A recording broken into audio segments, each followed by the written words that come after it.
Mysteries of revived history.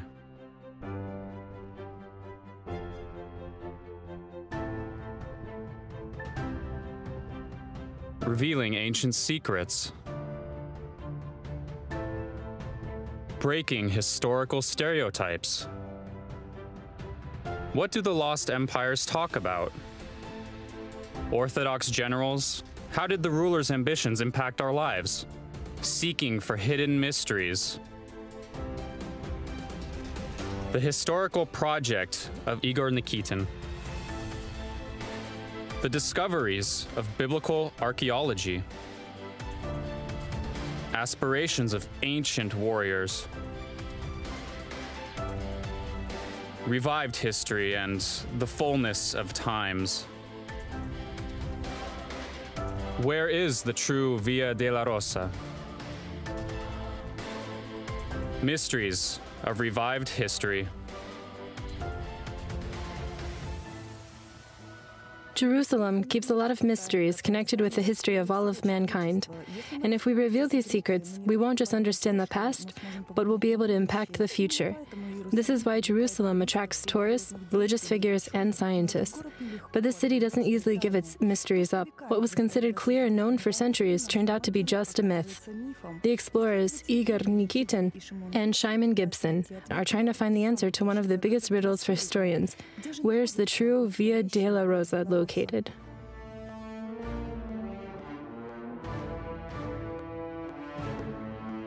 The answer to this question set before us today will be given to us by the famous archaeologist Simon Gibson. Simon, your book, The Last Days of Jesus, is in fact giving us the answer to the question, where is the true Via della Rosa?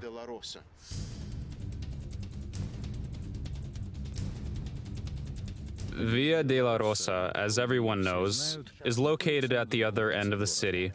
The reasons to it are to do with crusaders in the Middle Ages. When crusaders came to Jerusalem, they changed the topography of Jerusalem. It happened because they were killing everyone. They killed Muslims, Jews, and even Christians. Thus, all the local traditions were unfortunately lost. Nonetheless, based on the Christian sources we have dated from the 4th century, we know that the Pretoria, the place where Pontius Pilate used to sit, was in the palace of Herod the Great on Mount Zion. We're on Mount Zion right now, and during the excavations in which I had taken part in the 70s, we found this gate. They were leading to the other gate, which is inside. From this very gate, the true Via della Rosa was starting. Via della Rosa, or the Cross Way, traditionally starts at the entrance to the Muslim quarter of the Old Jerusalem. All the pilgrims who came to Jerusalem seek to walk along this road. This is one of the most visited places of the city. For many centuries, this crossway was changed many times, and this crossway is actually just a traditionally established route. The modern version of the way was established in the 14th century by the Franciscan monks. Mysteries of revived history. So, are these stairs leading to the gate? Yes, there are 2 gates here. These stairs are the ones Jesus himself was led through because he was led from the house of Caiaphas, the high priest, and brought here. The Jews would not go through this gate, not to be defiled, because they were coming into the Pretoria and the palace of Pontius Pilate. We cannot see the gates now. They are underground and destroyed for the most part. But on these stairs, we can even walk. The historical project of Igor Nikitin. Pontius Pilate was the Roman prefect of Judea from 26 to 36 AD. There were times when scientists doubted the existence of Pontius Pilate.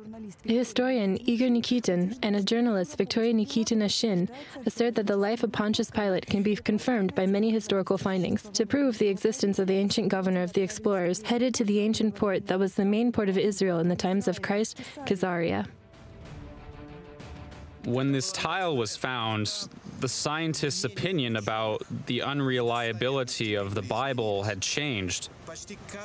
They found confirmation about what the Scripture says and what is written in the Scripture for almost every year. But in the 19th century and in the early 20th century, many scientists were skeptical towards the Scripture, and they also used to simply state that there was not really such a figure as Pontius Pilate, and that rather he is just a fictitious character. They discussed that the Bible was a fictitious book, but this tile closed the mouths of all those who doubted. It's even written here, Pontius Pilate, prefect of Judea, and he refers to the Emperor Tiberius. It is surprising that many people still doubt the accuracy of Scripture because the archaeological findings year by year since then confirm that the Bible is really the only true and accurate foundation for us to live on and to trust in.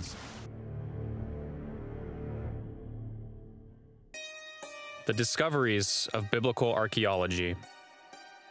So, you say it was here where they might have stood and cried, "Crucify him!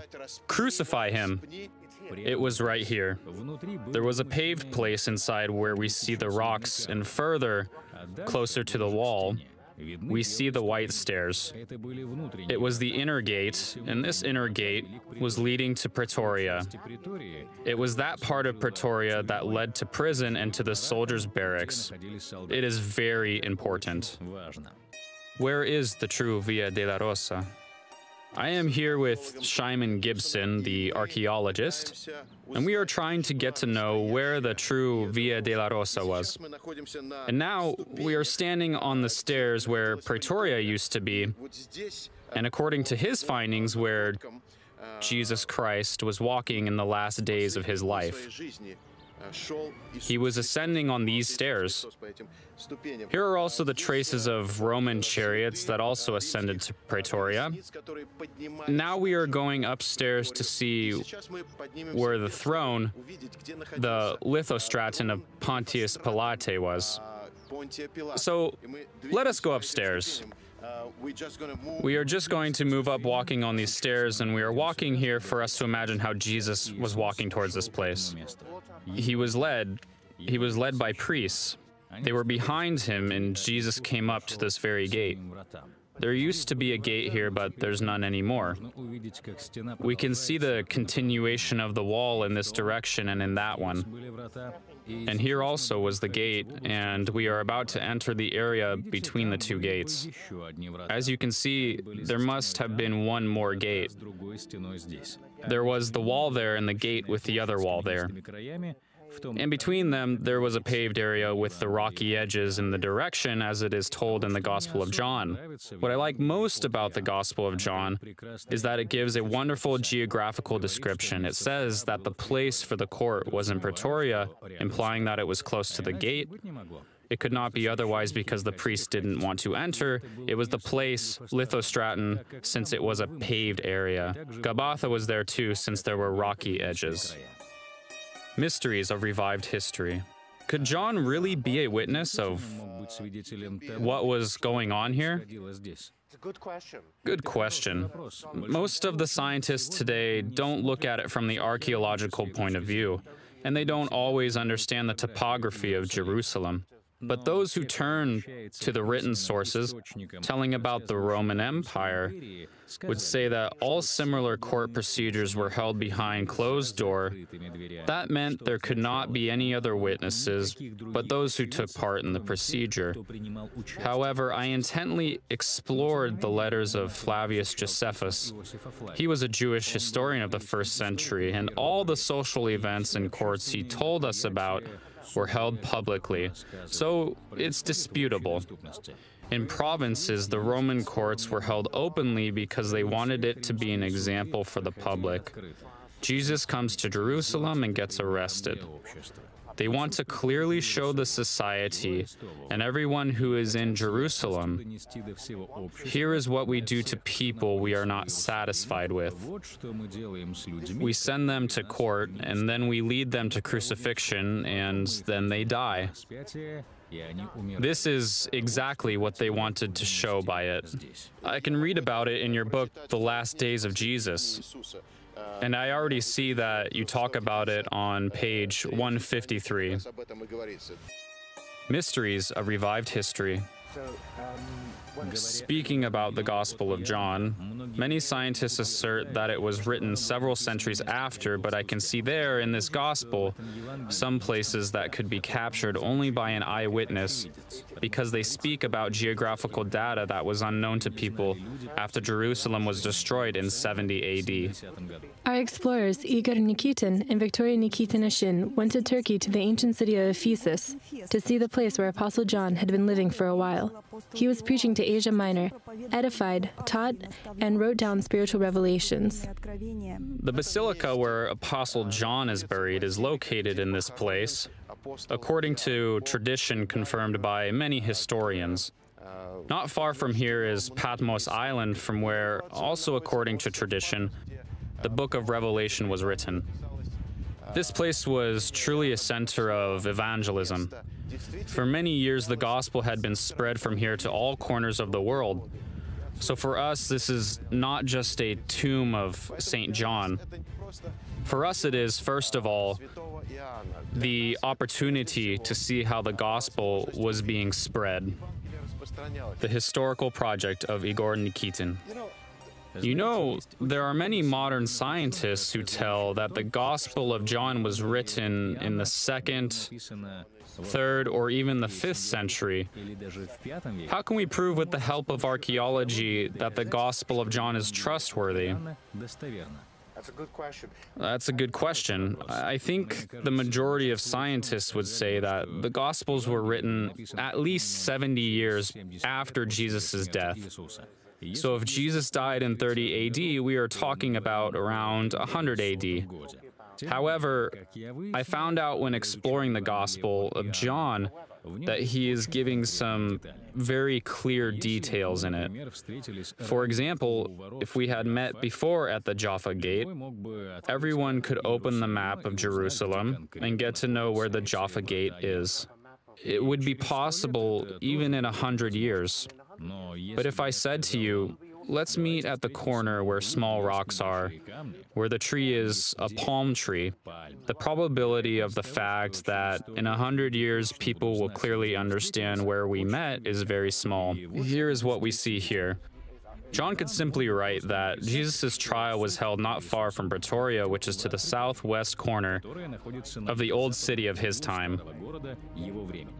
But he writes that it took place in the area called Lithostraton, that from Greek means stony paved area, or Gabbatha. That means rocky area. We see rocks here now. It is described in such details that it would not be interesting for anyone after Jerusalem was destroyed in 70 AD. Before 70 AD, it was not like that at all. Everyone could understand the meaning of these details. Thus, the Gospel of John acquires quality of the eyewitnesses' material. It is very important to understand, and not everyone realizes that after 70 AD, when Titus the Emperor destroyed the entire city, nobody would even understand what John was essentially describing. Exactly. And it would not even be mentioned. Yes. But it is written about in the scriptures. Yes, it is an extremely important message from the point of view of historians. This is why I wrote this book. It's important to try to collect archaeological proof and historical information we have in order to imagine what was going on in the gospel and to understand what was going on with Jesus in Jerusalem. To put all pieces in one picture, nobody had done it before. Archaeology was always used in order to present some information, but not as a source of information to pass it on to all Christians all around the world. This is exactly what I wrote the book for, and also in order to come to this place. It is so amazing to see the stairs on which Jesus himself was stepping. Where is the true Via della Rosa? Simon Gibson is a famous archaeologist. In the 70s, he started taking part in excavations of this very place.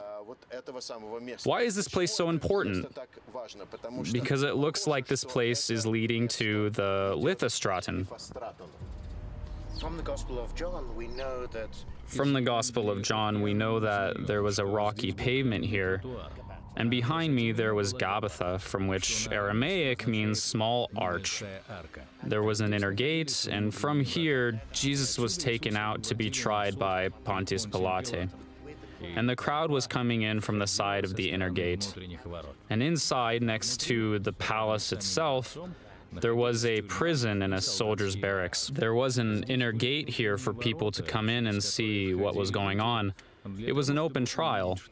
The place was known as lithostraton, the pavement made of stone with Gabbatha. The rocky ledges where most likely Pontius Pilate and juries were sitting. And from over here, Jesus was led out of the prison barracks. You mean the prison barracks were behind? So lithostraton was not here. It was right here where we are standing, on this level. The stony pavement was destroyed. It was destroyed in a few centuries, but it was on this level, and there was one more gate here. Jesus was whipped repeatedly and then brought outside. He was dressed in red garment, and the crown of thorns was put on his head. He was led along these stairs to the court of Pontius Pilate. He was mocked at. And all of these took place here. This is the very place where the trial was. It's quite incredible. He was descending on these stairs, and it is from here, at the end of the trial, Jesus was led into the city, and they led him along the streets of the city because he was to be mocked by the people and the Roman soldiers. It was clear for everyone what Pontius Pilate wanted to say with it. If you stand on our way of the Romans, this is what you should expect. Afterwards, Christ was led through the north gate and then led to Golgotha, where the crucifixion took place. When everything was over, he was brought to the tomb. Where is the true Via della Rosa? We are here with Simon Gibson, and we are trying to understand where the Via della Rosa started from. According to Simon Gibson, a very famous archaeologist, what we look at today, the Via della Rosa, is in fact just a later submission. There simply could not have been a road there because it was built a little bit later. And here are these stairs that led to the lithostraton. So most likely the Via della Rosa started from somewhere around here. Mysteries of revived history. Lithostraton is told about in the Gospel of John, and most of people imagine that the lithostraton is just a throne on which Pontius Pilate was sitting. What is actually this lithostraton? The word lithostraton means rocky road covering. It can be a raised up place, but also it can be an inner court between the two gates, as it is in this case. There on the lifted platform, there was the judge's place, where there was a chair on which Pontius Pilate was sitting. From up high, he was running the trial court. Jesus was led from this side, and then Jesus was brought to prison. Then the crowd came in from that side, and Pontius Pilate was sitting here behind this tree on these rocks. There was a small platform. It is possible to see it even today. The court was sitting there. So we have all necessary elements. It was very important for Romans to control the crowds, and they wanted to really control everything. The guards were standing by that gate and by the gate over there as well. There was a tower where soldiers were, and there was also one more tower with even more soldiers. Everything was in control here. Pontius Pilate wanted to be in full control of everything to do with the court. Romans were very good at controlling everything. They were building roads and fortresses. As soon as wars had stopped for a night, they started building the camp to be able to control the situation. It was very important for Pontius Pilate to control everything during the trial of Jesus. Exactly. revived history, the fullness of times. This is amazing archaeological. It is an incredible place from the archaeological point of view. Today we are with the famous archaeologist who wrote the book, The Last Days of Jesus, and this book partially tells us about the place where we are at today. By the way, you can find it in Russian as well. Today we are talking about where the lithostraton was located and where the Via della Rosa started from. Via della Rosa and the lithostraton, the place where the throne of Pontius Pilate was, and where the trial court where Jesus was tried took place. It was in fact located right here. Actually, now we can be 90% sure that the trial of Jesus was taking place at this very place we are standing. And you can see the ascending stairs that was in fact the lithostraton.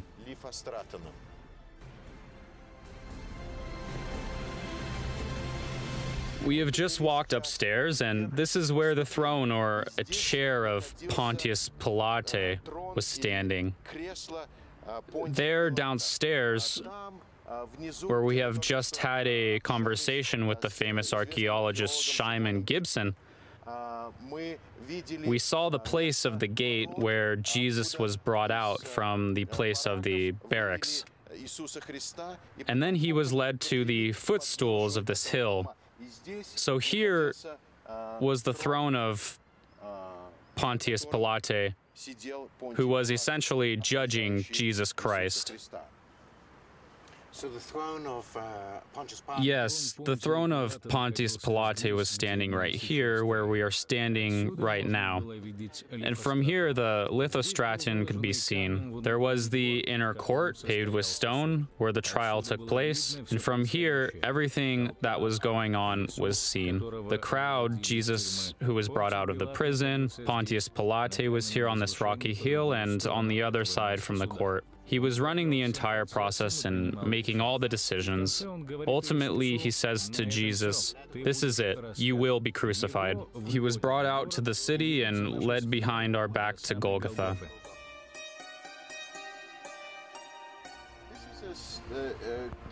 I have a question. Why did they want to walk him along the city? Wouldn't it be easier to walk him from the outside, perhaps? True, that's a good question. Yes, it's a good question. The thing is, Romans wanted Jesus to serve an example. They wanted the people of the city to know that if they do something similar to what Jesus had done, if they challenge the Romans, this is what you can expect. You will die, you will be crucified. It was the way to humiliate Jesus. He was drawn along the city. It was not a pleasant sight. And then he was led to Golgotha. Golgotha is in the northern part of the city. It was an abandoned quarry where they used to process rocks. There were also gardens and tombs there. It was a rocky area, and we know exactly where it is located because I was doing research with my colleague John Taylor, and we examined all the area underneath the Church of the Holy Sepulchre, and there we found quarries and remnants of tombs. And this is why there was a big probability, based on the archaeological proofs, we can assert that the crucifixion of Jesus Christ and then the burial took place in this very area that is known as Golgotha.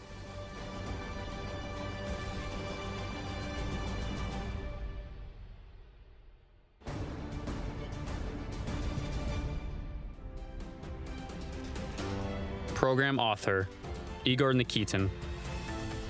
General producer, Victoria Nikitina Shin. Producer, Tamara Nersesnyan. Director, Zhana Mamilova. Assistant Director, Daria Polyakova.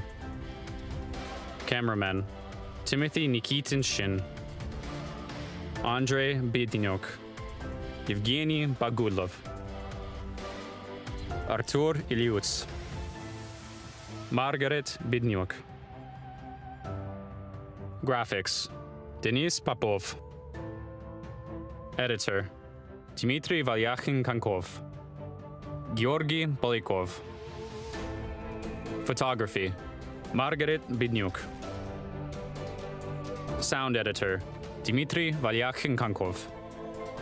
Narrators: Yuri Kuzakov, Tatiana Vasilkova,